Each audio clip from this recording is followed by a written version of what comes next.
Hello to all the SVES faculty, staff, administrators. I'm very impressed by this campus, this building.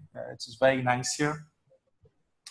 And I really thank you for the opportunity to talk about two different topics. One is about how do we design curriculum, how do we teach, how do we evaluate teaching in the United States, and in particularly in the Watson School of Engineering at SUNY Binghamton. So SUNY Binghamton is a state university of New York and is very highly valued for the education it provides.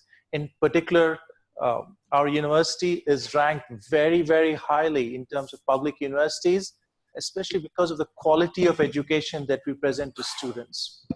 So Forbes India, the Princeton Review, there are many rankings that show that we are in the top 10 or top 20 in terms of value for money.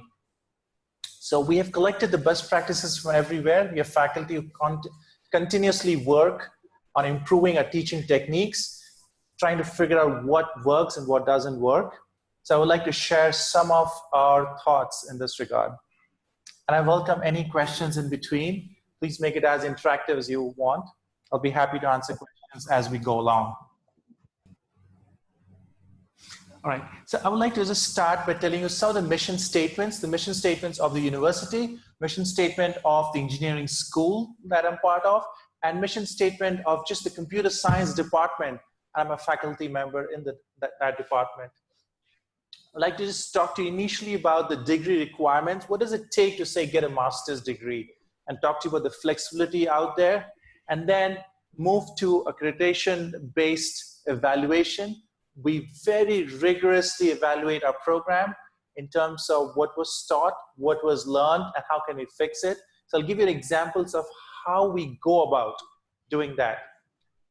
Flipped classroom, some of you may have heard of it. So flipped classroom is an idea. I'll give you some ideas of experience that we have had with flipped classroom and active learning in general, which is very different from the idea of just someone lecturing and students listening in class. So we make it a very interactive, active learning environment. I'll give you some examples of that.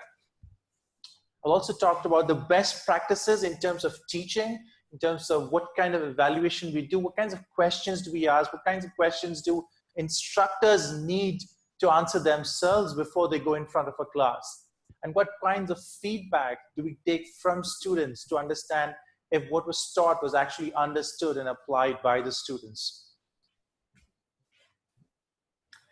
So let me just talk to you about the mission statement. So Binghamton University is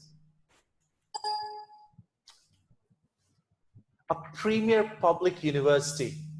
So Binghamton University prides itself in being a very highly ranked university. So we need to keep it up. So every department and every school within the university strives to improve its teaching, its research, its overall impact to our partners in the community. I'd like to highlight a few things about the computer science department. As faculty members, there are a few things that we've been told to really focus very, very closely on. So we would like our students to apply their technical computer science background to problem solving. It's very important for us in every single course to look at how is that course helping students solve problems. What are the problems that computer science engineers or computer science software developers are going to be faced with? If it's about designing the new data center, it's about taking care of cooling in data centers, or it could just be designing software to, say, build a parking lot. So every single course will look at what are the problems that students can now solve that they have taken this course. What are the skills that we have imparted? So we don't just look at very fine-grained computer science concepts, but look at how this applies to real-world problem solving. We pay a lot of attention to teams, communicating effectively, meeting the social and ethical responsibilities. So we pay a lot of attention to teams because once our graduates go and work in the industry, they have to work in teams. So we mix both individual assignments and team projects. And within team projects, we mix up the team. Sometimes it's teams of 2 students, sometimes more students, sometimes students select the teams, sometimes the faculty assign the teams. Sometimes teams are made on an ad hoc basis in class. The idea is, are the students able to communicate their ideas, their technical insights with someone they know in a team, someone they do not know? What if the entire grade of that assignment depends on the team submitting a project? How do they interact? How do they find time to meet each other? Because students have different schedules. Students have the options of taking different courses, so they may be busy with classes at different times. They may be working assignments. How do you use different techniques to actually set up a time? How do you show that you're professional? And then we evaluate the teamwork and actually give the students an experience of what it means to really be a very good team member. Are you following diligently all the rules of, say, software engineering? Or are you taking shortcuts with your programming? So we try to show that if you do not apply everything that has been learned diligently and you take shortcuts, people in your team may not like you. People may not want to work with you in a team. So it's very important for us to give the experience of teamwork, both good and bad, and make sure students have that experience when they go to an interview, have that experience when they directly go to industry, because we try to simulate the real environment. And the idea is that given that this is in our objective, courses now have to design interesting team projects to meet that. The social and ethical responsibilities of computer science. We're very concerned that students now have this great power. How are they going to use it? For example, you may have heard of different kinds of hacks, different kinds of schemes that are launched. Are the students going to use their advanced skills to do that, or are they going to use the skills to stop it?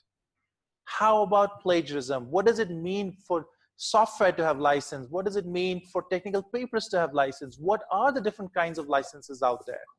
What are the technical ideas that you can use for free? What are the technical ideas you can just cite? What are the technical ideas you can make money off as long as you also pay the people who came up with it? So there's so many different kinds of licenses. There's an Apache software license, there's a GNU public license, there's GNU public license left, and so on and so forth. Do students understand what it means to have different kinds of licenses? What should they use and when should they use it? We're concerned that students may actually go to industry and may use software or may use actually technical insights from some place which they may not be allowed to. So we educate them right in the beginning. We want the students to be engaged in lifelong learning, which is true definitely of faculty because you're constantly meeting, constantly learning. But have we taught the students to actually learn by themselves and constantly have this idea of self-learning? Are they going back for higher degrees? Are they going for workshops? Are they developing new skills? Do they have skills now that will help them later on pick up new skills as society and industry demands it? So these are the objectives. Our courses, be the technical curriculum, because the syllabus could be the same, but the faculty have these ideas in mind when they go about teaching to make sure these objectives are met. And of course, we evaluate those things. I won't go to the list. This is just to show you at the engineering school itself. Again, they have their own mission statement and objectives. And within the departments, we'll have more fine-grained objectives. But professors, staff, students, they're all aware of these objectives. They come to make sure that they have learned. And if they don't, they give us feedback. Now, each department and each school also has what's called an industrial advisory board. You may have something similar here. But the industry advisory board sometimes has leaders from the industry, those who have proven to be very successful. It also consists of our own alumni who've gone on to take up leadership positions in different places. And their role is very specific. They give us feedback and suggestions. So as we add courses to a master's program or PhD program or an undergraduate program, they give us feedback saying this course seems relevant, this course does not seem relevant, or these are the new courses that should be actually taught at this department, so that the graduates who come up are actually prepared to go and join the workforce. The industry advises us on coming up with short specializations, short certificate courses, so that students can get some new training. The industry also actually evaluates our students. So as our students actually go and join the industry, or when these, like you have campus placement here, when people from the industry come and interview our students, we constantly meet them. We meet them for dinner, we meet them after in our offices, we meet them using telecons. We try to get feedback. What are the skills that you found our students to be lacking in, so that we can incorporate it in our curriculum? So we have a very close relationship with the industry, even those who are employing us, with our industry advisory board, because they will go and collect feedback to find out what are the things that our students are not learning these days. Because technology changes, new ideas are used with industry, new processes are used by the industry. Are we keeping up, or are we using the same 20-year-old technology? So we have to know that we are using something that students can immediately apply in industry or in academia as they go and join. So let me give you a quick flowchart of how things work. And this is done in a very formal manner. We have the Industrial Advisory Board that every 3 years will give us very detailed feedback. And there's also more regular meetings. We survey our alumni. We constantly keep in touch with them. We send them surveys. We collect information. And it's done at 2 different levels. So the alumni survey will be conducted by the dean's office. The Industrial Advisory Board will directly meet the leadership in the department. That includes the chair. And then we take all of that feedback and identify what needs to be corrected. Once it's identified, we send it to our curriculum committees in the graduate courses or undergraduate courses to see how can we incorporate these new ideas? How can we fix things that were broken? I can tell you very small things, and being in computer science, we could be using some source code control version system that's outdated. Industry may have moved on to some other system. Industry may have moved on to how it does documentation. Industry may have moved on to how it does software development life cycle. We may be teaching a waterfall model which is no longer applicable. Maybe industry is saying now we only use agile and we want students to be trained in that. So it takes a few years for us to catch up because we've created so much curriculum, so much projects using a particular way of teaching. And we may be tempted to continue with that. But what happens is that the industry comes back, or our alumni actually, once they start going to the industry. For example, recently I got feedback saying, Professor, we're not doing enough JUnit testing. It's a very simple idea. We take it for granted that students would know how to do testing. But they said in the first year, they were constantly writing test cases, and they wanted to learn more about automated testing of software. How do you write, say, JUnit tests? And how do you constantly apply it? How do you debugging? What are the different debugging tools? So these are small things and tools that industry demands. And if our students don't have it, they're not competitive in the market anymore. But it's very easy for us as faculty to miss it because we have limited time. We have so much we'd like to cover and so much that we've been teaching over the past few years that we're not interested or we're not motivated to change unless someone tells us there is a good reason to change. So this whole feedback loop that we have is very important. The undergraduate committee will meet, or the graduate committee, depending on which the courses are, will look at those changes and decide which courses should be incorporated. It's very important for us to figure out the courses because we want to evaluate it ourselves. So if we introduce it in, say, the second year, we also need a third year course that will evaluate, let's say, JUnit testing.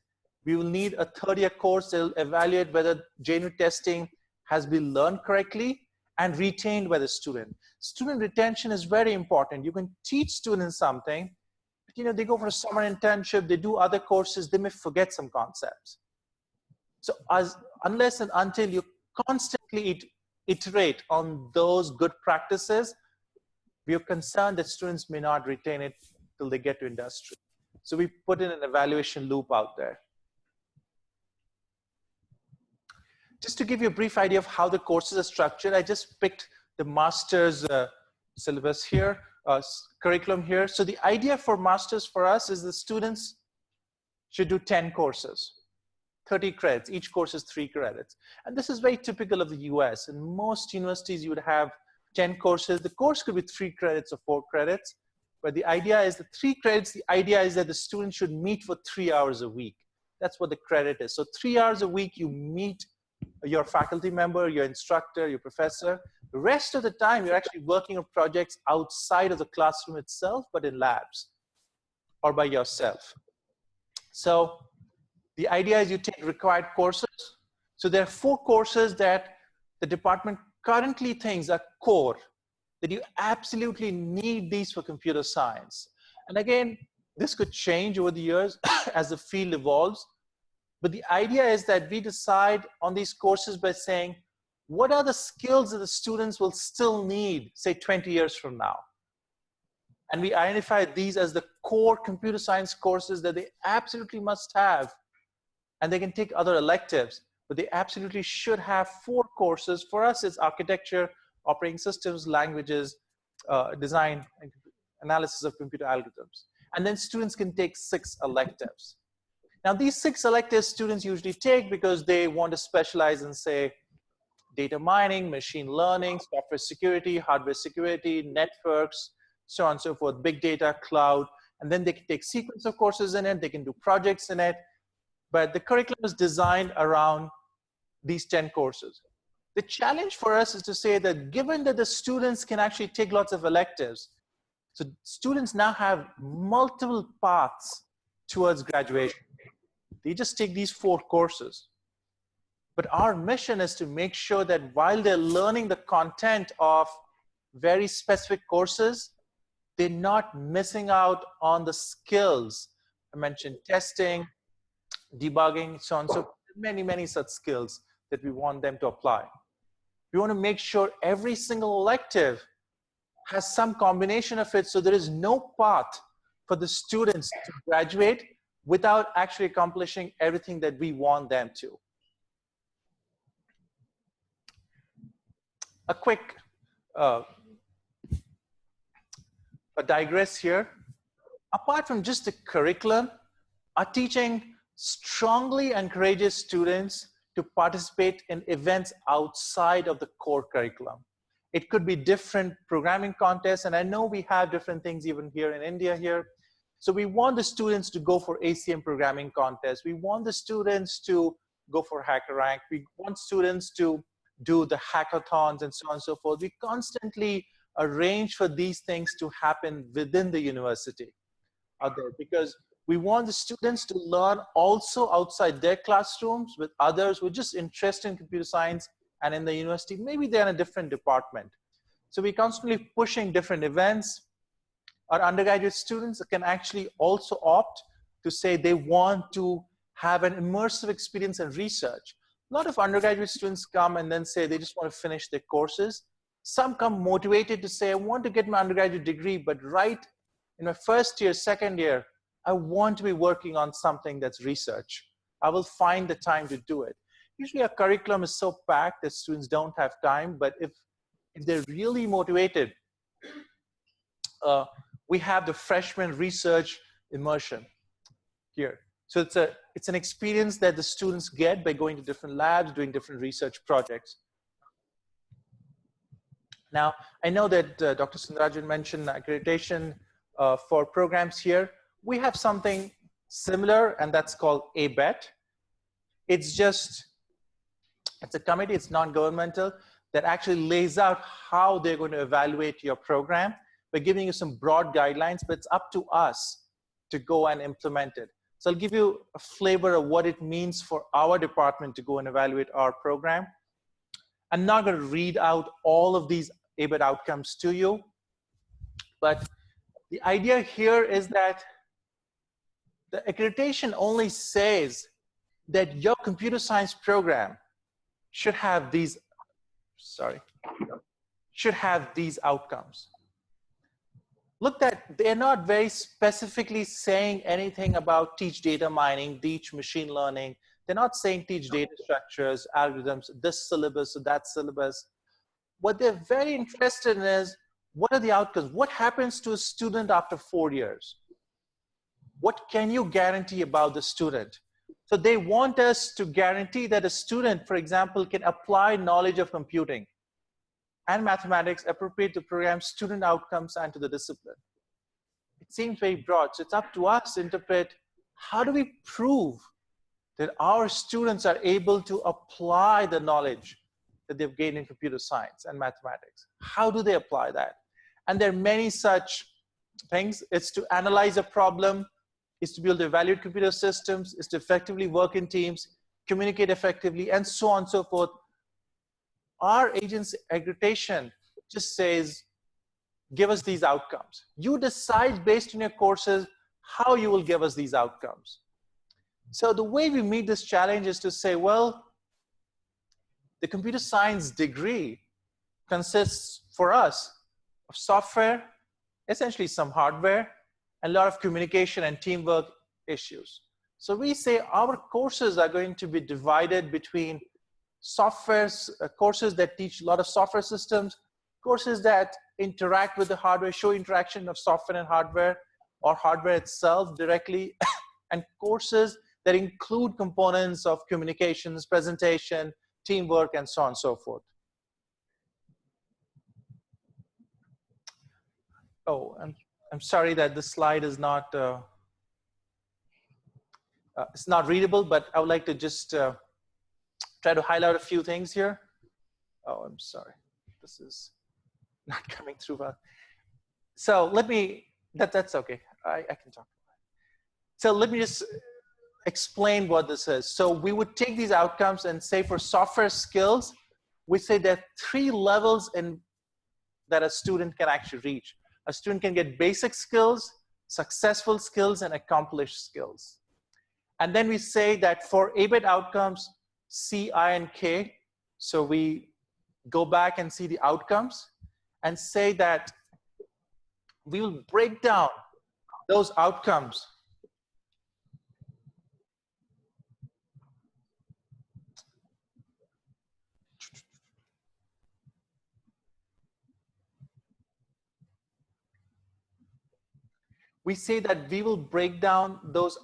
into basic skills, successful skills, and accomplished skills.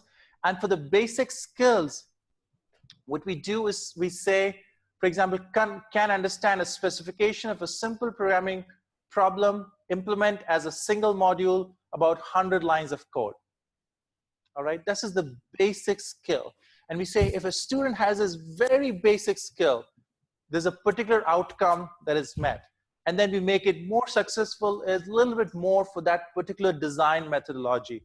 And then we make it accomplished. So we take the skill and say, this is what the student should be able to do. 100 lines of code, maybe 1,000, then 10,000 lines of code. All right, and then say if the student does it, the student meets the design methodology, which we say maps to particular outcomes. I apologize for the quality of the slide here. And then we say, okay, which courses in our curriculum actually meet this? So we will list our courses are numbered. We'll say for the basic skill, this particular course number has it.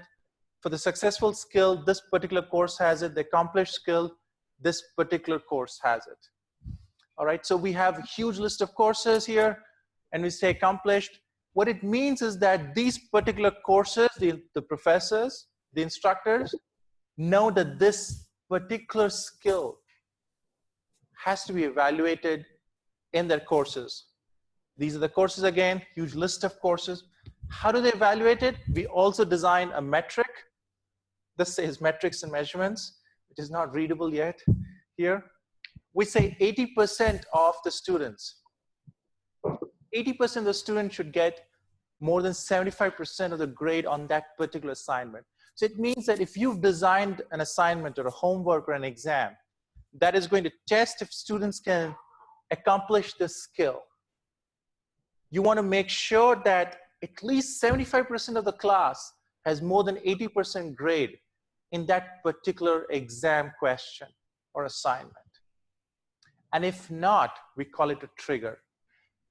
So our whole education evaluation is based on triggers.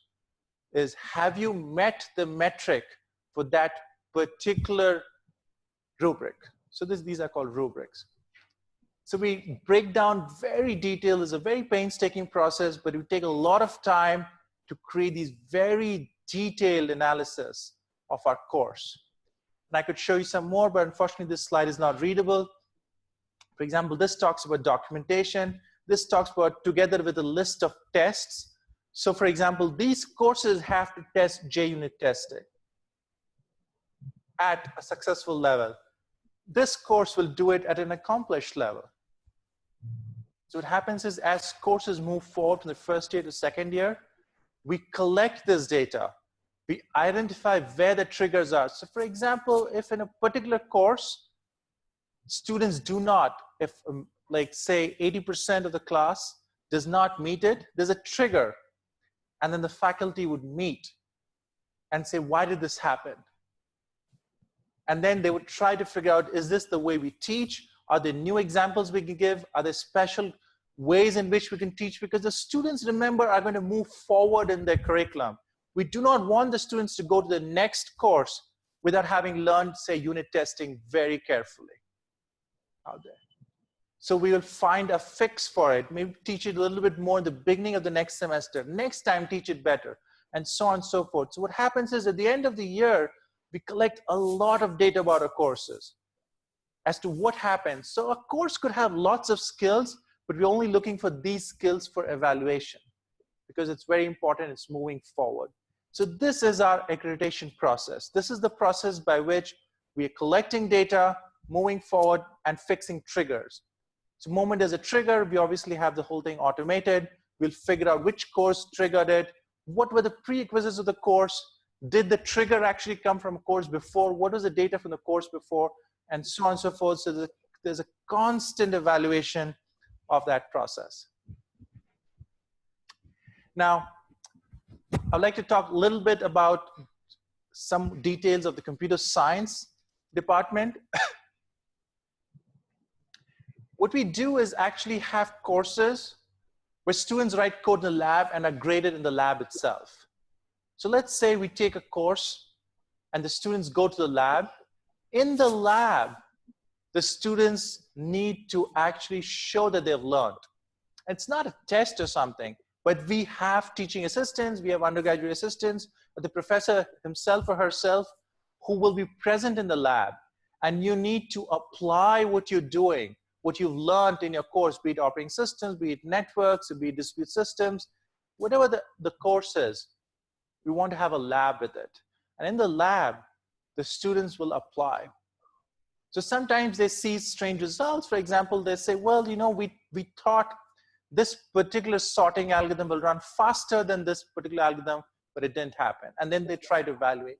Or we don't allow students to just say, you know, this particular method, this particular operation is faster than something else. We want to say it's 4 times faster, it's 5 times faster, it's 20% faster. And then we try to make them accomplished in saying it's 20% faster for this particular data set or 10% slower for that particular data set. So we're constantly trying to get our students to quantify things, to say what is faster, what is slower, which is better, which is more fault tolerant, but not just having blanket statements, but under what conditions you have these things to be true or something to be false. So what that does is give students a very practical experience. They're able to relate to things. So it's not allowed for a faculty member to just say, here are the algorithms, this is quick sort, this is fast, this is slow, and so on and so forth. So it's very common for us in our courses to also have a semester-long project. So as you're doing all these small projects, you'll also be working towards a semester-long project that gets evaluated at stages. So for example, what we do is we give an assignment and say, you have 2 weeks to do this assignment. However, the students will actually create, say, these days, it's very common to create what's called a Git repository. And maybe some of you, the students, have you guys heard of Git, for example? Bitbucket, Git, right? So it's common, you could be using something else too. So you're supposed to create it and share it with the professor.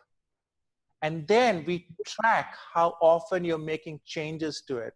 So we track that if an assignment is 2 weeks long, that you're not submitting everything in the last 2 days. Your grade depends on more than 70% of the code being submitted at least 72 hours in advance. 72 hours in advance, at least 70% of the code should be in. We require that at least 72 hours in advance, you should have made at least 10 meaningful commits with documentation to the repository.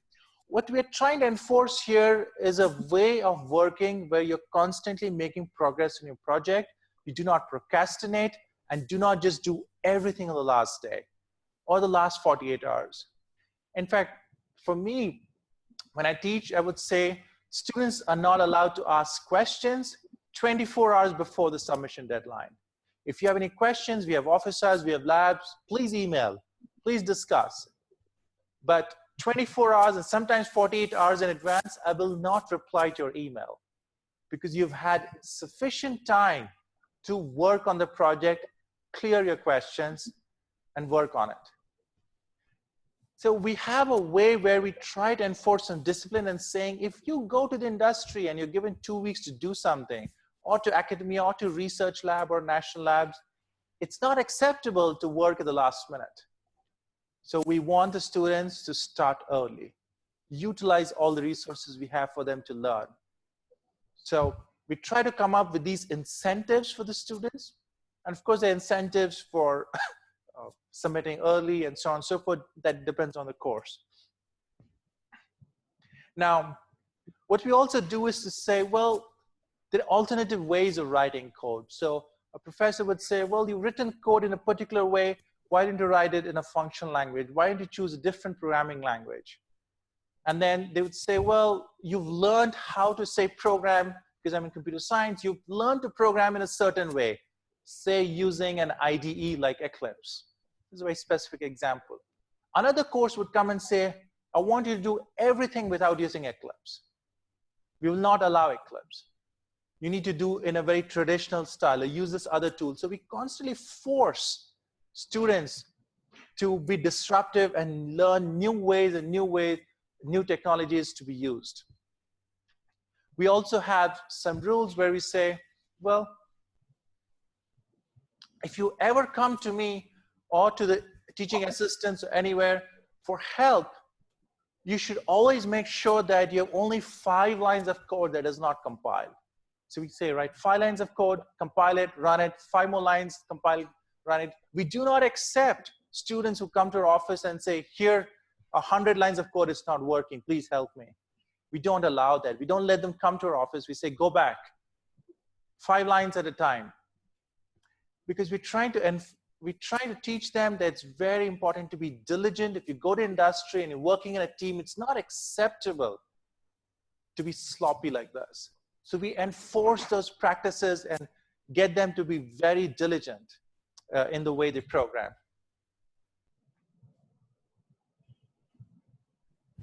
I'd like to talk to you about flipping the classroom. And I've taken particular slides from Professor Mark Fowler, who was a distinguished teacher. So what is the flipped classroom? The idea of flipped classroom is to say we should stop lecturing in the classroom continuously for 1.5 hours and the students listening. I think that does not help the students learn. So the idea of flipped classroom is to say, why don't you create short videos of your lecture or give some homework assignment to the students. And when the students come to the class, they're actually working on problems and assignments. They're sitting in groups, they're sitting individually, but they're actually applying what was taught in the videos. So it's a flipped style where you learn outside the classroom, but then you come and apply it back in the classroom. All right, so that depends on which course it is. It doesn't work for every single course. But the idea is to do homework inside, videos outside. So now, there's a lot of research on how long the video should be. Based on my own experience, the attention span of students is like 5 minutes to 6 minutes. After that, they have to check their phone. They have to check something or the other. So students don't seem to have the attention span anymore. I think gone are the days where students could live without a phone for an hour, hour and a half. They're constantly looking, at least it's true in the US. They're constantly on Facebook, YouTube, Twitter, new technologies I haven't even heard of. They're constantly doing that. So the attention span is really low. So this particular professor actually tried it for like 20, 25-minute videos, but I've been moving towards less than 10 minutes. Try to break concepts into less than 10 minutes and post multiple videos, less than 10 minutes so students can actually watch and learn. Now, the idea is that students are required to watch these videos before they come to class. If you keep the video short, there's a good chance they will be able to do it. So watch the videos, watch these concepts before you come to class. All right? Now, during the class, if there's a demo, I would show the demo. During the class, I would give a problem or give lots of problems that are connected to the videos that were posted.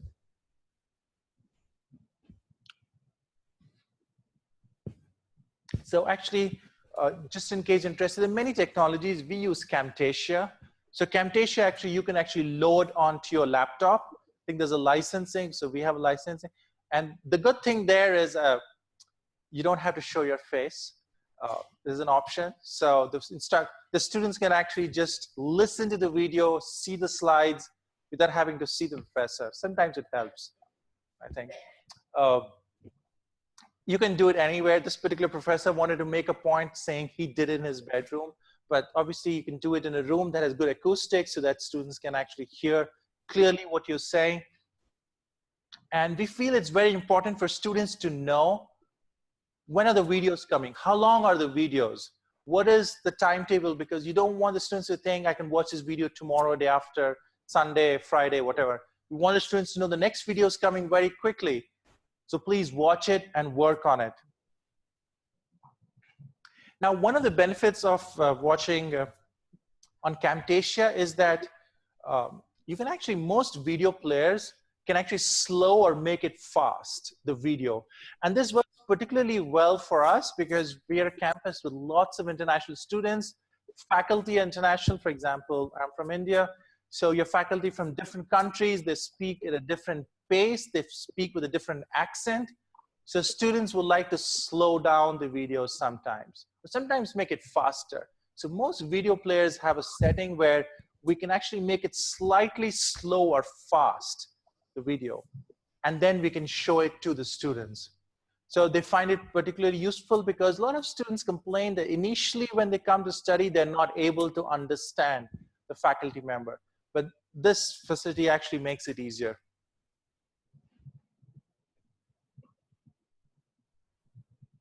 We have a technology called iClicker. I'm sure there's something equivalent here where you can actually have a quiz and you immediately get the results. Students all have a device. So you post a video and you ensure that the students have watched the video before coming to class, which is why it's important to not make the videos very long, but keep them short. But you have to have a quiz at the very beginning of class so that you know that the students have watched it and are able to apply. Now, this is just to gauge how many students are watching, are the videos interesting, and so on and so forth. Now, you have to make the class interactive. You cannot just come and give a quiz and move on. You have to make sure that you summarize the video and then let students ask questions about it. All right? So,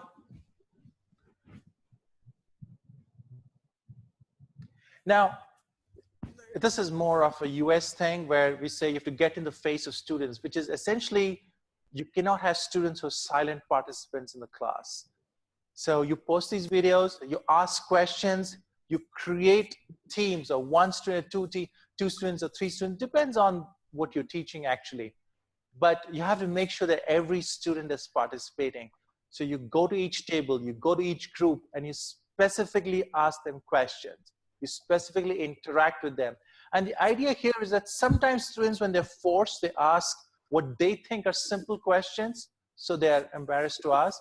But actually, it's a question that almost everybody in the class is thinking about.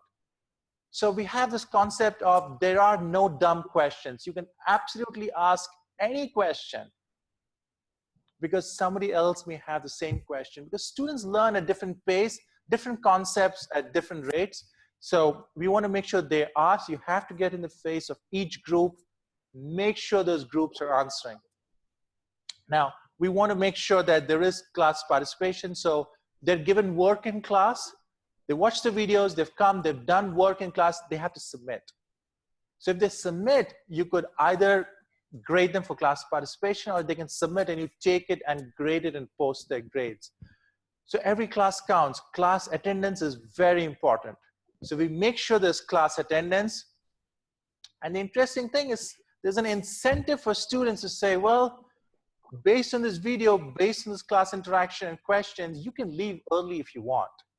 So typically students don't just leave like say half of the class, but if it's a class of 90 minutes, some students can get done in 60, 70 minutes if they have really watched the video, if they've really applied, if they've done all the work. There's an incentive that, well, you can leave early if you want, if you finish everything. But it's important to collect something every class and make sure every class counts. So that's the model we actually follow. Later on, we actually post a summary of the class to the class website. We don't post it public so that students the next semester when they come, they don't have access to it and they have to learn it by themselves again.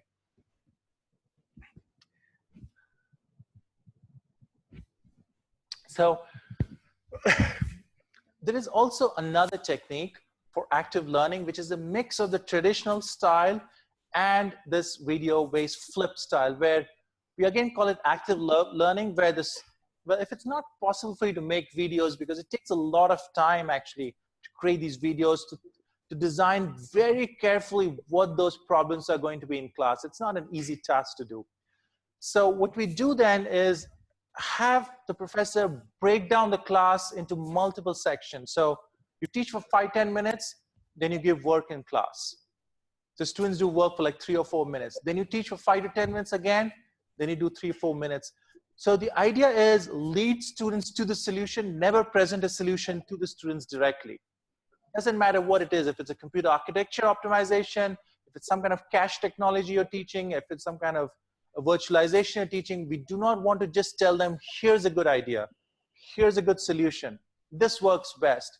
What we want to do is to pose questions to students, show them the problem we're trying to solve, try to give them hints, and then they work it out themselves. And then you collect the answers from the class and lead the class to the solution so that students see the process by which you arrived at the solution. And then you lecture again. So you break down the class into lecturing, discussion, lecturing, discussion, so on and so forth. The idea again is active learning, student participation. That also gives the professor an idea. They're able to gauge what are the students able to capture, what are the students learning based on the answers of it, what are the topics the faculty should reiterate so that the students don't miss out. So that constant feedback from the students also keeps the students engaged and maybe away from their phones. I'm sorry, these graphs are not so. Essentially, we did a survey of the students of saying, well, did it help you learn? We see that, I mean, it's not a very big sample size. So this shows the number of students who said this motivated me, this helped me to learn. Was it somewhat better? So depending on the actual grade that you get for the course, we asked the students, did you think that this particular flip style of teaching, does it help you improve your grade? And so on and so forth. This is very important for us, is does it allow you to retain what you've learned? The learning material, are you able to figure out that at the end of the semester, do you retain it? Very importantly, are you able to retain it, say, after the summer break into the next semester? And this is something that you're concerned about. Students work for the exams and they may forget to apply those concepts. Does it hold attention in class? And this seems to be particularly good. The quality of the course is better. And students more and more are interested in courses all turning to active learning or flip style. They're more and more interested in saying, let's have a discussion-based group. Again, remember, this is very difficult to do for the professor. it takes a lot of time to actually prepare these videos and these class assignments. Just slowly introducing videos, slowly introducing active learning is a good way to move forward. All right, so I would like to move towards evaluation. So we have a flip style of teaching. We have an ABET style accreditation that looks very closely at outcomes, that looks very closely at what are the areas in which we are missing, what are the areas in which we need to actually fix our triggers. So this is some best practices that we have in teaching and evaluation, and in terms of just getting some feedback from the students. So again, a committee of our faculty met and decided what are the best practices that we have in the engineering school that we can have all faculty actually implement.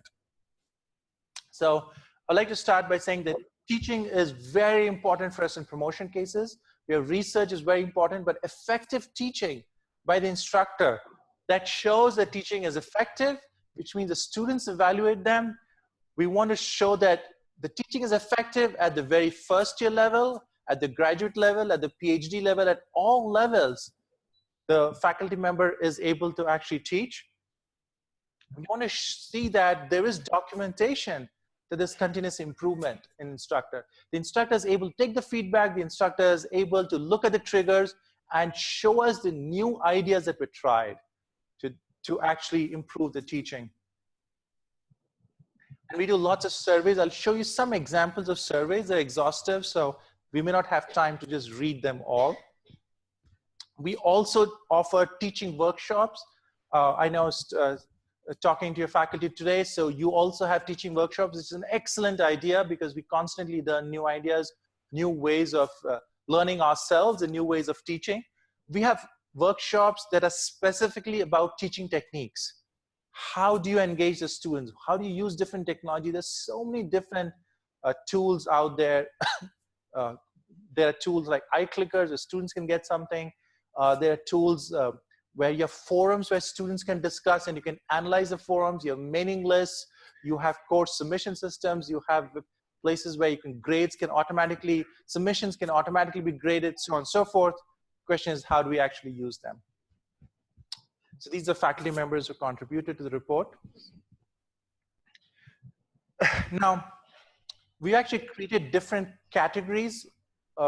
This is the plan actually, to create different categories of awards. Teaching excellence, most improved, teaching mentoring. And how do you recognize them? Well, we would like to mention our faculty members who have improved or are effective teachers at the annual faculty meeting. We have the Watson Review, which is our engineering school's newsletter. I'm sure you guys have something similar here. So we want to mention faculty. We want to have different vehicles by which faculty are recognized for the effort that they're putting in. I'd like to quickly go over some of the things. So this is very common, but we want to make sure that the classroom atmosphere is good. Faculty is not using PowerPoint slides like me here exclusively, that they're doing classwork, written work, Blackboard, so on and so forth. The syllabus preparation, objectives, and so on and so forth. Now, we have proposed an apprenticeship program where we want the new faculty members who are coming in to not directly teach. We want them to first work with a senior faculty member who has already taught the course and observe that faculty member and help that faculty member teach that course.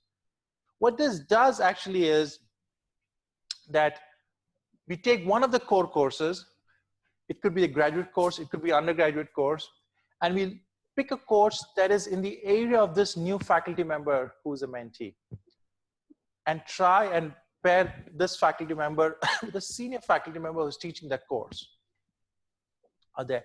Now, it's completely up to that relationship, the two individuals there, of how do you design lectures, exams, and assignments.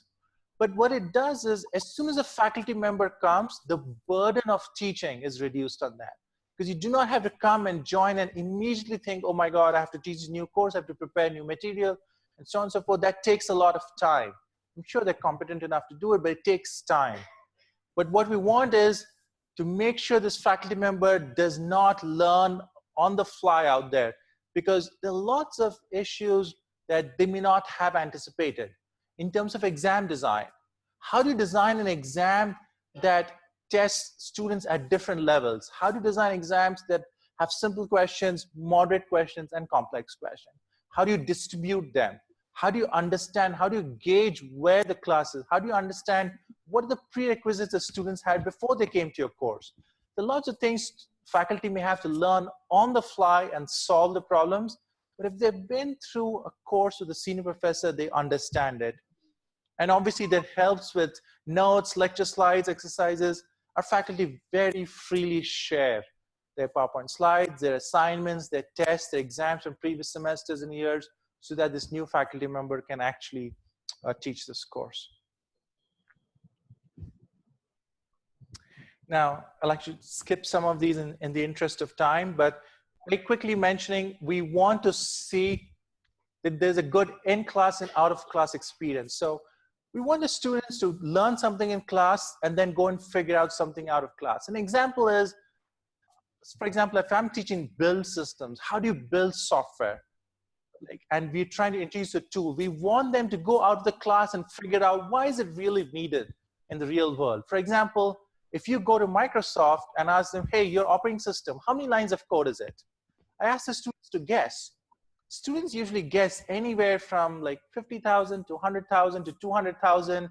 And they slowly start realizing that the number of lines of code is in millions of lines of code, in tens of millions of lines of code, be it Windows operating systems or Linux operating system.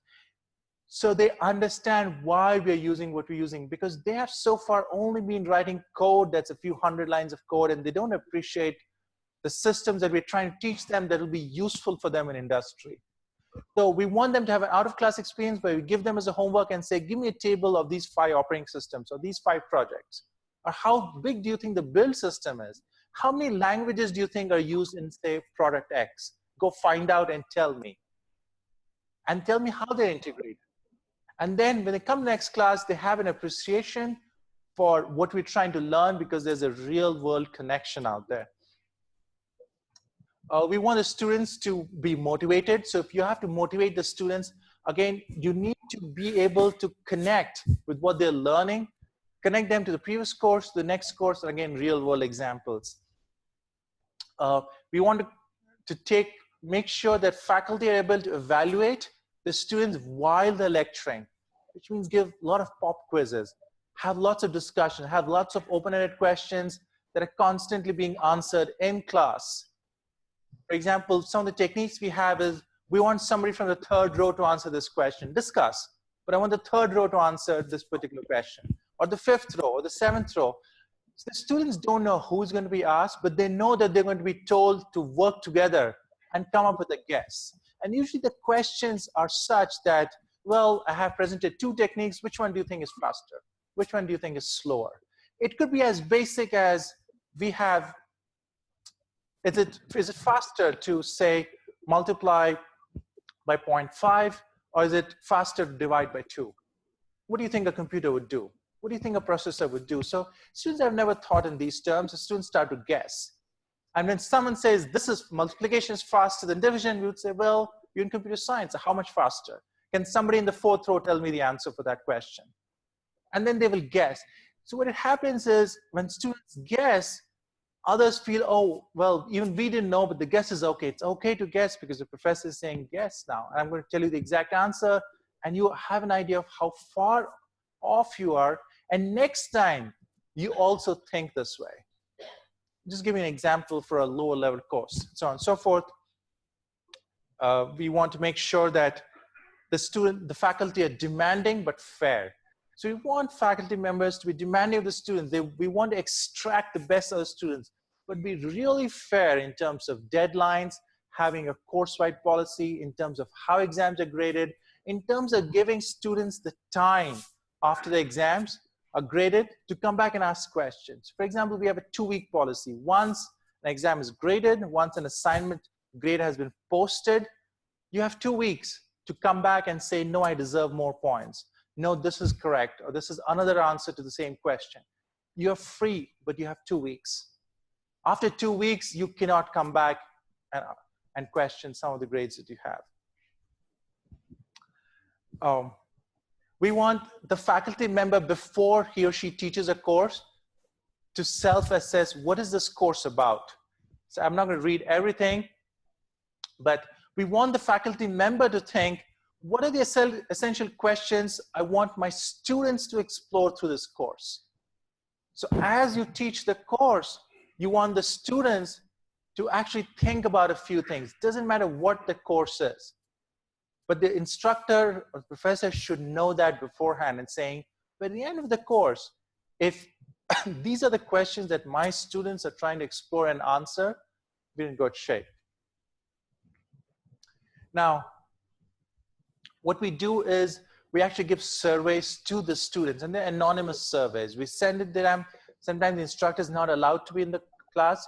We do it online. We do it on paper. Some of the questions we want is, the learning activities were effective in learning, helping me learn. As in, whatever the techniques you tried, we want the students to tell the professor, again, anonymously, was that effective? Was that assignment an effective way of learning this particular concept in, say, a course? Was that quiz? Was that team project? Was it effective? And we want to see. Now, you have to realize that once the students accept that this is being done just to improve their course, they give honest feedback. I'll give you a few more examples.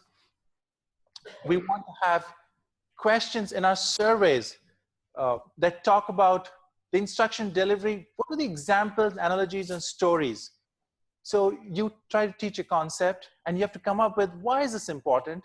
What is the story behind this? How did this start? Where was this used? For example, I teach a lot of programming courses. So I tell them the popular bugs that students have, or not the popular, the most common bugs that are introduced in code by students because of sloppy programming. So I tell them a story of, how did I come about it? When did I use it? How much time was lost? What are the examples that students from industry or professionals from industry are giving me about, these are the kinds of bugs that were introduced because this kind of diligence was not used. Those examples have to be real. Those examples have to be something students can relate to. So we again ask the students, did you find those stories? Did you find those examples to be useful? So we survey them. It's very important for us that the students think that we were fair. That our grading, because it's very easy to blame the instructor of saying, I didn't do well because of instructor X or instructor Y. But as long as the grading methodology is clearly laid out, and the exams are ready for students to review, that may or may not work out in every college, but as long as everything's clearly known, and given that we're autonomous and instructor can run his or her course any way he or she wants, we want the students to tell us that it's fair. Now, we also asked if the instructor was helpful. If the instructor is available in his or her office, because we're required to have 3 hours of office hours where we wait in our office for any student to come and ask any question related to the course. Was the instructor available during the office hours? Because you may have other meetings, you may have been suddenly called by something. So did you organize or arrange for alternate hours to meet the students? Or did you meet the students immediately after class, immediately before class? There are different ways in which instructor can do it, but was the instructor available at all for you to ask anything during class or after class?